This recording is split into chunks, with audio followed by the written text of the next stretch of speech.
आज की राष्ट्रीय परिषद ने जो सुबह के समय हमारे राष्ट्रीय संयोजक अरविंद केजरीवाल जी ने पार्टी की राजनीतिक दिशा के बारे में प्रस्ताव रखा था, अपना वक्तव्य रखा था, संबोधन किया था, उसको लेकर के राष्ट्रीय परिषद ने 3 प्रस्तावों पर चर्चा किया और उस पर प्रस्ताव पारित किया है, जिसमें से पहला बिंदु है देश की सुरक्षा। देश की सुरक्षा को लेकर के हम आप सब जानते हैं कि पिछले कई सालों से देश के अंदर राष्ट्रीय सुरक्षा को लेकर के चर्चा हो रही है और हर बार जो चर्चा का केंद्र बिंदु होता है वो चीन होता है। चीन के द्वारा लगातार जिस तरह से अतिक्रमण करने की बार बार कोशिश हो रही है और केंद्र सरकार लंबे लंबे बयान तो जारी करती है, लेकिन व्यवहारिक तौर पर हम देखते हैं कि वो जितना ही अतिक्रमण करने के दुस्साहस करते हैं उतना ही केंद्र सरकार चाइना के साथ अपने व्यापार को बढ़ा रही है। ये जिस तरह का एक दोहरा मापदंड भारतीय जनता पार्टी की सरकार देश के समक्ष रख रही है, आज राष्ट्रीय परिषद ने यह प्रस्ताव पारित किया है कि केंद्र सरकार तुरंत इस पर निर्णय ले और चाइना जिस तरह से लगातार अतिक्रमण करने के दुस्साहस कर रहा है उस पर इधर उधर की बात करने की जगह जो लगातार उनके व्यापार, उनके साथ जो चीन का आयात की जो लगातार हम दायरा बढ़ा रहे हैं उस पर रोक लगाई जाए। दूसरा जो प्रस्ताव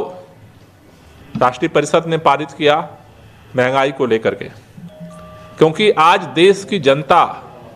देश के लोग चाहे किसी कोने में हो, चाहे उड़ीसा के लोग हों,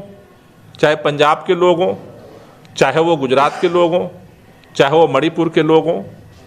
पूरे देश के अंदर आज सबसे ज़्यादा अगर किसी चीज़ से लोग परेशान है वो महंगाई है। और महंगाई को कम करने में केंद्र सरकार पूरी तरह से विफल रही है। चुनाव के समय थोड़ा बहुत लिपापोती की गई, अभी गुजरात के चुनाव बीतते ही फिर दाम बढ़ने लगे, अलग अलग महंगाई के रेट फिर आगे बढ़ने लगे और केंद्र सरकार पूरी तरह से मौन है। जो पिछले दिनों आंकड़े आए जिस पर बार बार भारतीय जनता पार्टी और शीर्ष हमारे माननीय प्रधानमंत्री जी बार बार हर जगह बोलते हैं, चुनाव भर बोलते ही थे, चुनाव के बाद भी अभी बोलने का उनको मौका मिला तो एक ही बात पे वो हमला करते हैं कि अरविंद केजरीवाल और आम आदमी पार्टी लोगों में रेवड़ियां बांट रही है। आज अरविंद केजरीवाल की जो पॉलिसी है सरकार की, दिल्ली उसका परिणाम है कि पूरे जहां गुजरात में 8% महंगाई की दर है, दिल्ली के अंदर 4% महंगाई की दर है। मुझे लगता है कि ऐसे समय में जब मुक्त बाजार महंगाई को आगे बढ़ाने की तरफ बढ़ रहा है उस समय सरकारों की ये जिम्मेदारी है। सरकार लोग वोट देकर के चुनते हैं कि संकट के समय में साथ दें।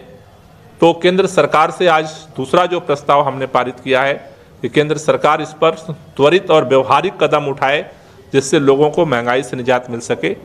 और तीसरा जो प्रस्ताव राष्ट्रीय परिषद ने पारित किया है बेरोजगारी को लेकर के, राष्ट्रीय परिषद ने जो संकल्प आज पारित किया है उसमें ये मांग है कि देश के अंदर आज़ादी के 75 साल हो गए, बेरोजगारी हर घर की समस्या है, हर जाति की, हर धर्म, हर क्षेत्र, भाषा, प्रांत के लोगों की समस्या है, लेकिन आज तक देश में राष्ट्रीय रोजगार नीति नहीं बन पाई। तो आज